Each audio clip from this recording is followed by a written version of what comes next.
شروع اللہ کا نام لے کر جو بڑا مہربان نہایت رحم والا ہے۔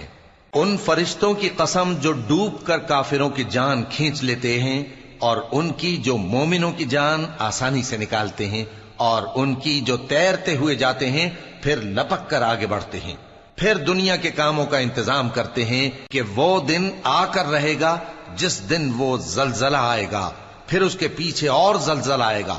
اس دن لوگوں کے دل خوف زدہ ہوں گے اور آنکھیں جھکی ہوئی۔ کافر کہتے ہیں کیا ہم الٹے پاؤں پھر لوٹیں گے؟ بھلا جب ہم کھوکھلی ہڈیاں ہو جائیں گے تو پھر زندہ کیے جائیں گے؟ کہتے ہیں کہ یہ لوٹنا تو سراسر نقصان کا لوٹنا ہوگا۔ تو بس وہ ایک ڈانٹ ہوگی، اس وقت وہ سب میدان حشر میں آ جمع ہوں گے۔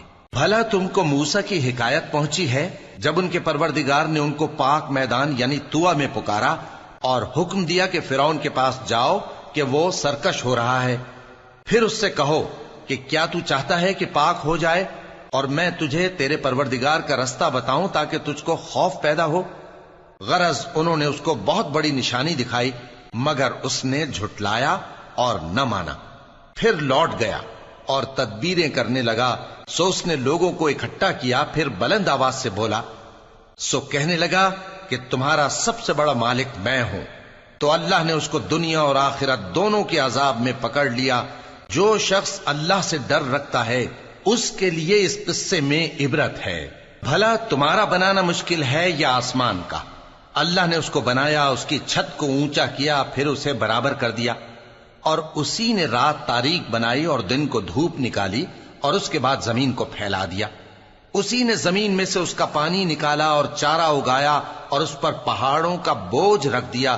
یہ سب کچھ تمہارے اور تمہارے مویشیوں کے فائدے کے لیے کیا۔ پھر جب وہ بہت بڑی آفت آئے گی اس دن انسان جو محنت وہ کرتا رہا یاد کرے گا، اور دوزخ دیکھنے والے کے سامنے لا کر رکھ دی جائے گی۔ اب جس نے سرکشی کی اور دنیا کی زندگی کو مقدم رکھا تو اس کا ٹھکانہ دوزخ ہی ہے۔ اور جو اپنے پروردگار کے سامنے کھڑے ہونے سے ڈرتا اور نفس کو بیجا خواہشوں سے روکتا رہا تو اس کا ٹھکانہ بہشت ہی ہے۔ اے پیغمبر صلی اللہ علیہ وآلہ وسلم، لوگ تم سے قیامت کے بارے میں پوچھتے ہیں کہ اس کی آمد کب ہے، سو تم اس کے ذکر کی طرف سے کس فکر میں ہو؟ اس کا منتہا یعنی واقع ہونے کا وقت تمہارے پروردگار ہی کو معلوم ہے۔ جو شخص اس سے ڈر رکھتا ہے تم تو اسی کو ڈر سنانے والے ہو۔ جب وہ اس کو دیکھیں گے تو ایسا خیال کریں گے کہ گویا دنیا میں صرف ایک شام یا ایک صبح رہے۔